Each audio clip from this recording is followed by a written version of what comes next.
Hey guys, welcome back to True Crime with Felicia. So today's case is about the famous serial killer David Richard Berkowitz, also known as Son of Sam. So today's video is part one of a two-parter.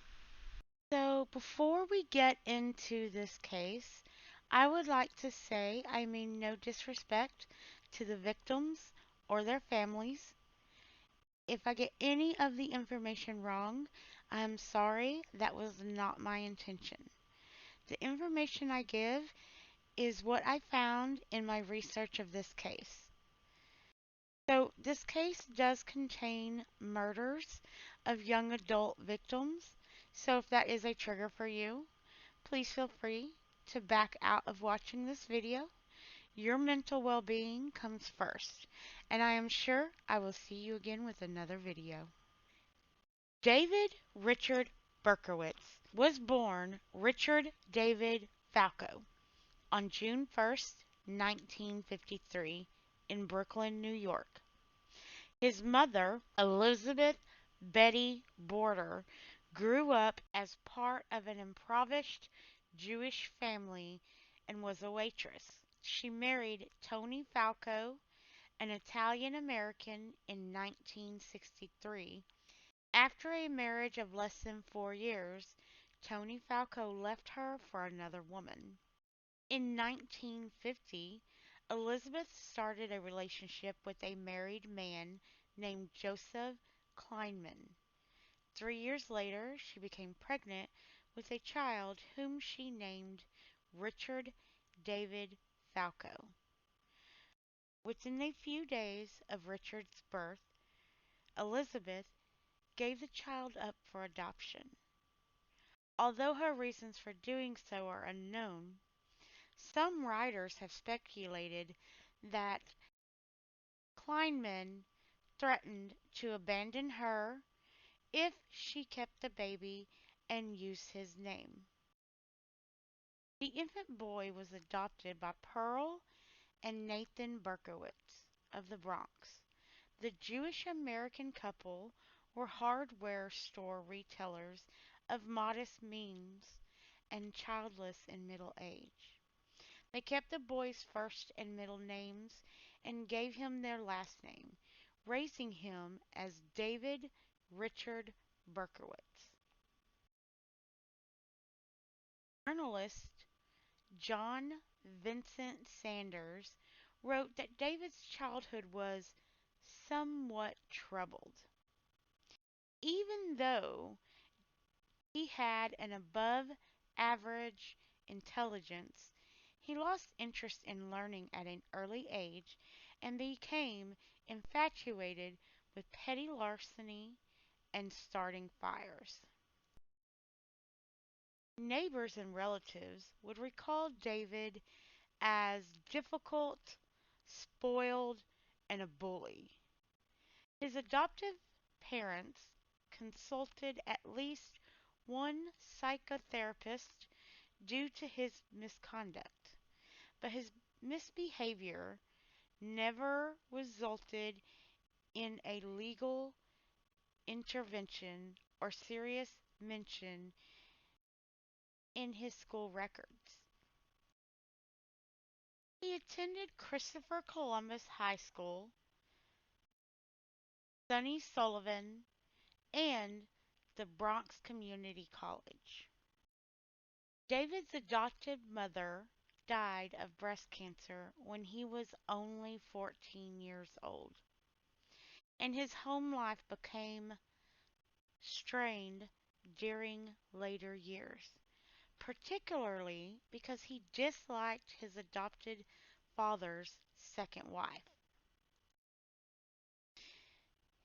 David lived with his father while attending Christopher Columbus High School, and then in a 4.5 room apartment at 170 Co-op City in the Bronx from 1967 to 1971. In 1971, at the age of 17, David joined the U.S. States Army and served in Fort Knox in the United States and with an infantry division in South Korea. After an honorable discharge in June 1974, he located his birth mother, Elizabeth. After a few visits, she disclosed the details of his birth. The news greatly disturbed David, and he was particularly distraught by the array of reluctant father figures. Forensic anthropologist Elliot Layton described David's discovery of his adoption and birth details as the prime crisis of his life, a revelation that shattered his sense of identity.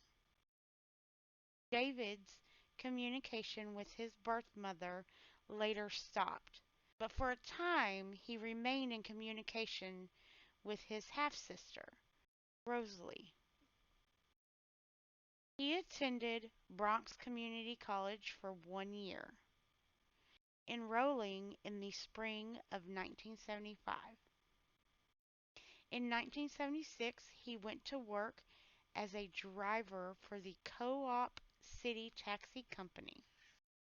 He subsequently had several non-professional jobs, and at the time of his arrest, he was working as a letter sorter for the United States Postal Service. During the mid 1970s, David started to commit violent crimes. He began his first attempt at murder using a knife, then switched to a handgun and began a lengthy crime spree throughout the New York boroughs of the Bronx, Queens, and Brooklyn. He sought out young female victims.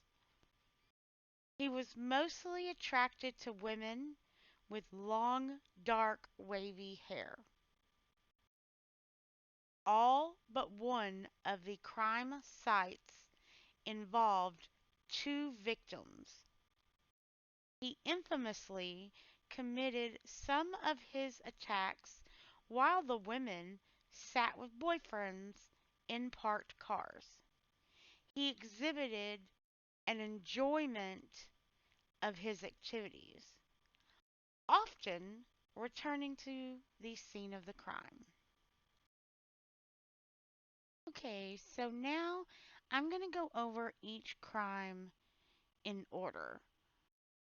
So, David claimed that when he was 22 years old, he committed his first attack on Christmas Eve, 1975, when he used a hunting knife to stab two women in Co op City. The first alleged victim, a Hispanic woman, was never identified by police. The second was 15-year-old Michelle Foreman, a sophomore at Truman High School, whom he stabbed 6 times on a bridge near Dreiser Loop, and whose injuries were serious enough for her to be hospitalized for a week. During the time, David was not a suspect of these crimes. The first shooting for Son of Sam occurred in Pelham Bay area of the Bronx about 1:10 a.m. on July 29, 1976. Donna Loria, an emergency medical technician aged 18, and her friend Jody Valenti, a nurse aged 19, were sitting in Valenti's double parked Oldsmobile discussing their evening at Peach Trees, a New Rochelle discotheque. Gloria opened the car door to leave and noticed a man quickly approaching the car. Startled and angered by the man's sudden appearance, she said, "Now what is this?" The man produced a pistol from the paper bag that he carried and crouched. He braced one elbow on his knee, aimed his weapon with both hands, and fired. Gloria was struck by one bullet that killed her instantly. Valenti was shot in her thigh, and a third bullet missed both women. The shooter turned and walked away quickly. Valenti survived her injuries and said that she did not recognize the killer. She described him as a white male in his 30s with a fair complex, about 5 feet 8 inches tall and weighing about 200 pounds. His hair was short, dark, and curly in a mod style. This description was repeated by Gloria's father, who claimed to have seen a similar man sitting in a yellow compact car parked nearby. Neighbors gave corroborating reports to police that an unfamiliar yellow compact car had been cruising around the area for hours before the shooting. Years later, in 1993, David admitted in an interview with journalist Murray Terry at the Sullivan Correctional Facility that he had shot Gloria and Valenti. On October 23, 1976, a similar shooting occurred in a secluded residential area of Flushing, Queens, next to Bound Park.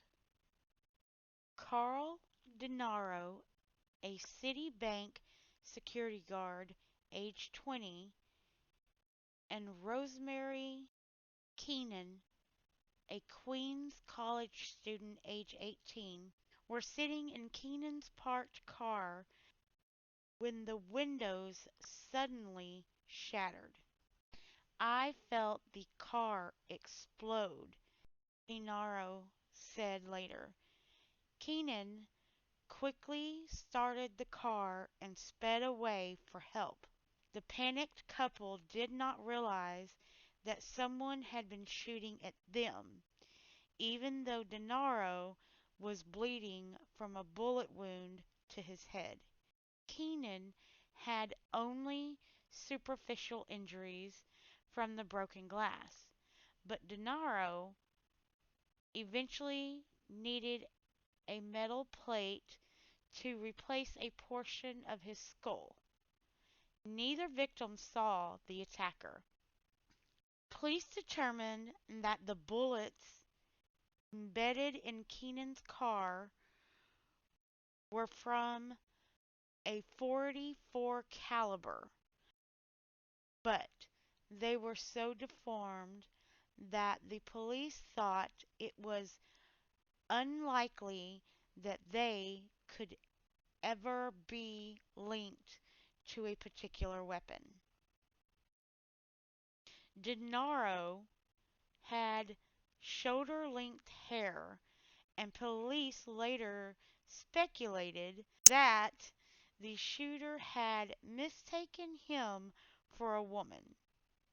Keenan's father was a 20-year veteran police detective of the New York City Police Department, the NYPD, causing an intense investigation. As with the Gloria and Valenti shooting, however, there seemed not to be any motive for the shootings, and police made little progress with the case. Many details of the Gennaro and Keenan shooting were very similar to the Loria and Valenti case, but police did not initially associate them, partly because the shootings occurred in different boroughs and were investigated by different police precincts. High school student Donna DeMazy, age 16, and Joanne Lomino, a student at Martin Van Buren High School, aged 18, walked home from a movie soon after midnight on November 27, 1976. They were chatting on the porch of Lumino's home in Floral Park when a man dressed in military fatigue that seemed to be in his early 20s approached them and began to ask directions. In a high pitched voice, he said, "Can you tell me how to get?" But then quickly produced a revolver. He shot each of the victims once, and as they fell to the ground injured, he fired several more times, striking the apartment building before running away.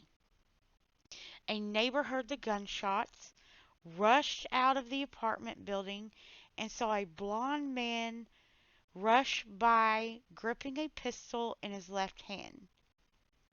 Damasi had been shot in the neck, but the wound was not life-threatening. Lumino was hit in the back and hospitalized in serious condition. She was ultimately rendered paraplegic. At about 2:40 a.m. on January 30th, 1977, Christine Freund, a secretary, age 26, and her fiance, John Deal, a bartender, age 30, were sitting in Deal's car near the Forest Hill LIRR station in Queens, preparing to drive to a dance hall after having seen the movie Rocky. 3 gunshots penetrated the car. In a panic, Dale drove away for help. He suffered minor superficial injuries, but Frond was shot twice and died several hours later at the hospital. Neither victim saw their attacker. Police made the first public acknowledgement after police made the first public acknowledgement that the Frond and Dale shooting was similar to earlier incidents and that the crimes might be associated. All the victims had been struck with a .44 caliber bullet, and the shootings seemed to target young women with long dark hair. NYPD Sergeant Richard Conlon stated that police were leaning towards a connection in all these cases. Composite sketches were released of the black haired Gloria and Valenti shooter, and the blonde Lomino and Mossy shooter. And Conlon noted that police were looking for multiple suspects, not just one. At about 7:30 p.m. on March 8, 1977, Columbia University student Virginia Voskerikian, age 19, was walking home from school when she was confronted by an armed man. She lived about a block from where Christine Freund had been shot. In a desperate move to defend herself, Voskerikian lifted her textbooks between herself and her killer, but the makeshift shield was penetrated. The bullet struck her head and ultimately killed her. In a March 10, 1977 press conference, NYPD officials and New York City Mayor Abraham Beame declared that the same .44 Bulldog revolver had fired the shot that killed Luria and Voskirchen. Official documents were later revealed, however, saying that police strongly suspected that the same .44 Bulldog had been used in the shootings, but that the evidence was actually inconclusive. The crimes were discussed by the local media virtually every day. Circulation increased dramatically for the New York Post and Daily News, newspapers with graphic crime reporting and commentary. Foreign media featured many of the reports as well, including front page articles of newspapers such as the Vatican's El Salvatore Romano, the Hebrew newspaper Ma'arvi, and the Soviet Izvestia. At about 3 a.m. on April 17, 1977, Alexander Esau, a tow truck operator, age 20, and Valentina Suriani, layman college student and an aspiring actress and model, age 18, were sitting in a car belonging to Esau's brother on the Hutchinson River Parkway service road in the Bronx, about a block from the girl's home and only a few blocks away from the scene of the Luria and Valenti shootings. A resident of a nearby building heard 4 shots and called the police. Sarani, who was sitting on the driver's seat, was shot once, and Esau twice, both in the head.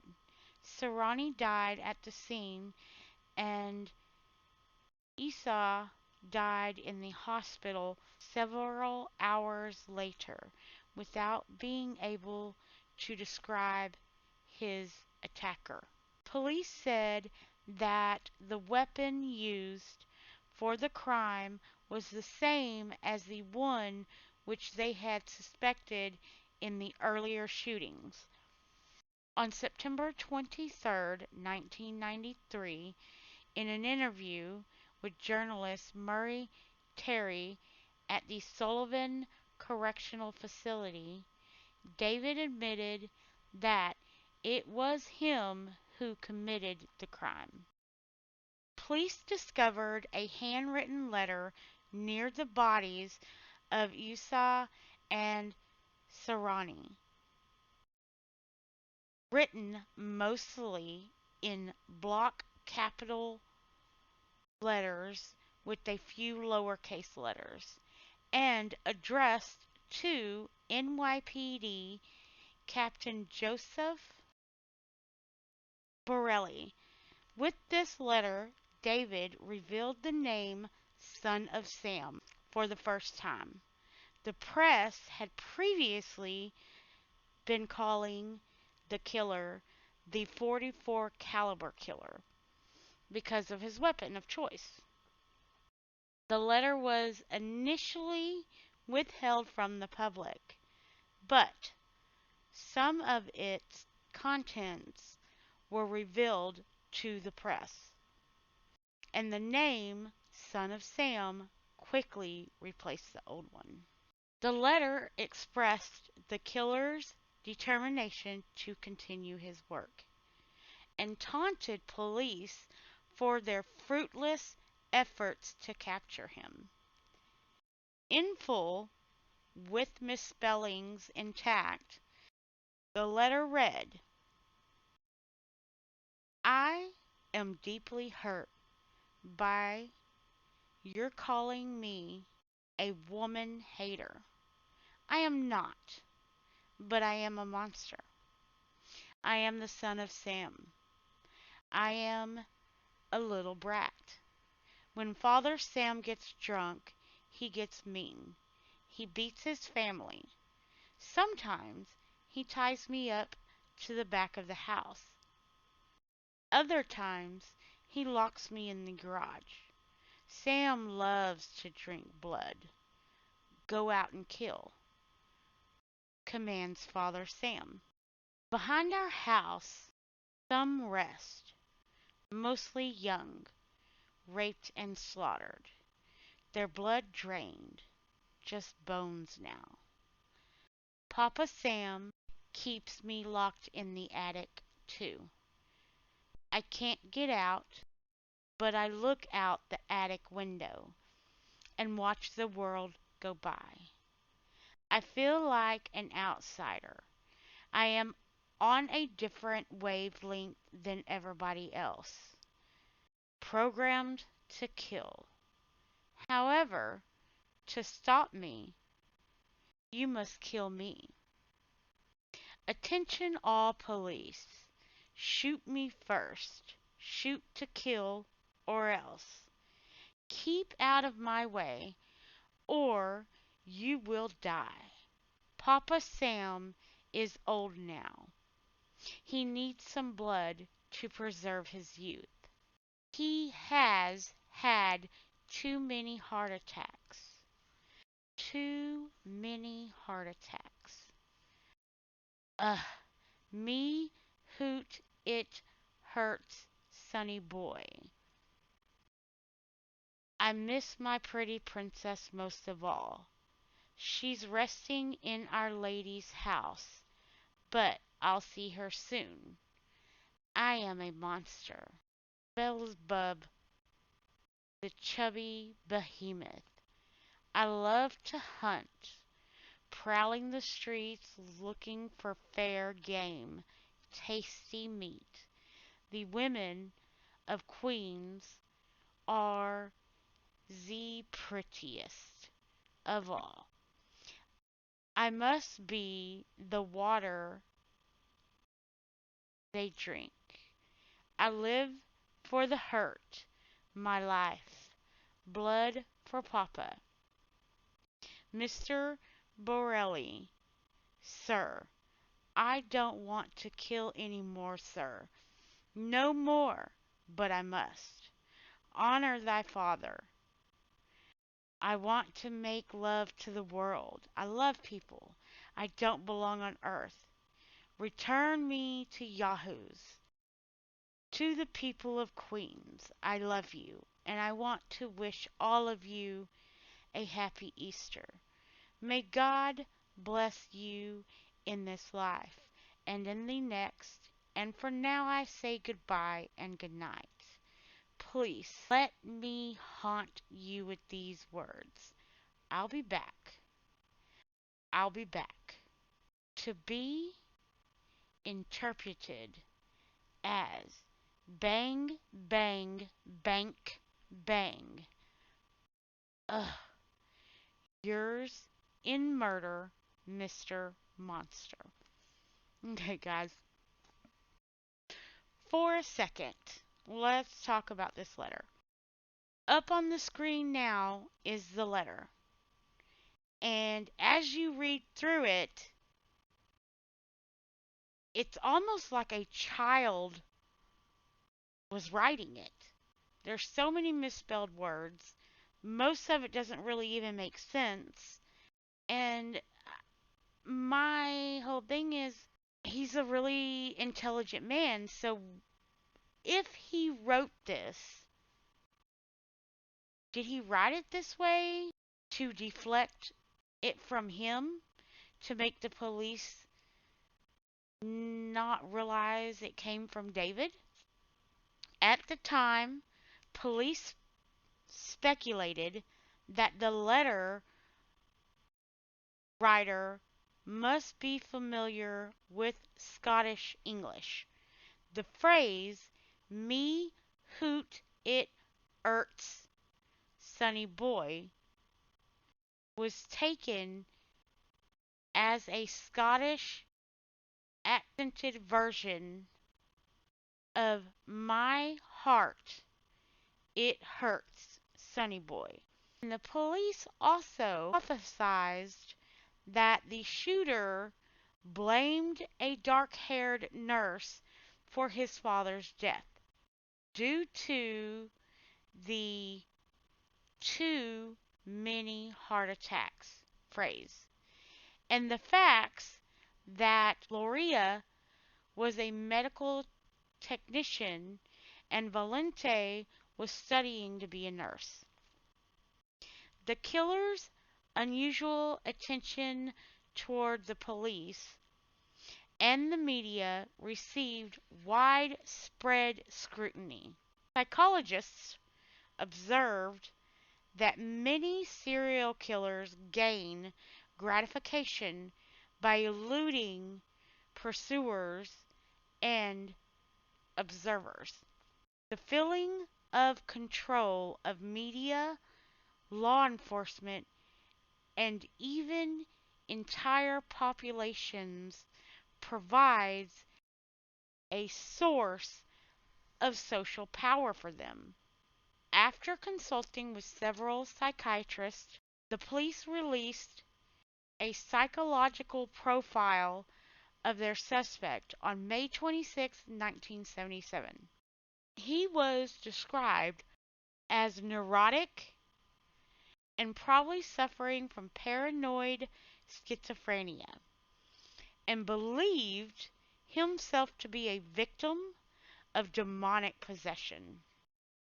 On July 30th, 1977, Daily News journalist Jimmy Breslin received a handwritten letter from someone who claimed to be the .44 caliber shooter. The letter was postmarked early that same day in Englewood, New Jersey. On the back side of the envelope, neatly hand printed in four pristine center lines, were the words "blood and family, darkness and death, absolute depravity, 44." The letter inside read, "Hello from the gutters of NYC, which are filled with dog manure, vomit, stale wine, urine, and blood. Hello from the sewers of NYC, which swallow up these delicacies when they are washed away by the sweeper trucks. Hello from the cracks in the sidewalks of NYC, and from the ants that dwell in these cracks and feed in the dry blood of the dead that was settled into the cracks. JB, I'm just dropping you a line to let you know that I appreciate your interest in these recent and horrendous 44 killings. I also want to tell you that I read your column daily and I find it quite informationable. Tell me, Jim, what will you have for July 29th? You can forget about me if you like, because I don't care for publicity. However, you must not forget Donna Lowry. And you cannot let people forget her either. She was a very, very sweet girl, but Sam's a thirsty lad, and he won't let me stop killing until he gets his fill of blood. Mr. Burslin, sir, don't think that because you haven't heard from me for a while that I went to sleep. No, rather, I am here still, like a spirit roaming the night, thirsty, hungry, seldom stopping to rest, anxious to please Sam. I love my work. Now the void has been filled. Perhaps we shall meet face to face some day, and perhaps I will be blown away by cops with smoking 38s. However, if I shall be fortunate enough to meet you, I will tell you all about Sam if you like, and I will introduce you to him. His name is Sam the Terrible. Not knowing what the future holds, I shall say farewell and will see you at the next job. Or should I say, you will see my handiwork at the next job. Remember, Miss Laurie, thank you. In their blood and from the gutter, Sam's creation, 44. Here are some names to help you along. Forward them to the inspector for use by NCIC. The Dukes of Death, the Wicked King Wicker, the 22 Disciples of Hell, John Wheaties, rapist and suffocator of young girls. P.S. J.B. Please inform all the detectives working the case that I wish them the best of luck. Keep 'em diggin'. Drive on. Think positive. Get off your butts. Knock on coffins, etc. Upon my capture, I promise to buy all the guys working the case a new pair of shoes, if I can get up the money. Son of Sam. So, I think I'm going to end part one here. So, please subscribe if you like the video. Make sure you turn the bell on if you want notifications, especially for the second part that's going to come out soon. And again, thank you guys for watching. See you in the next one.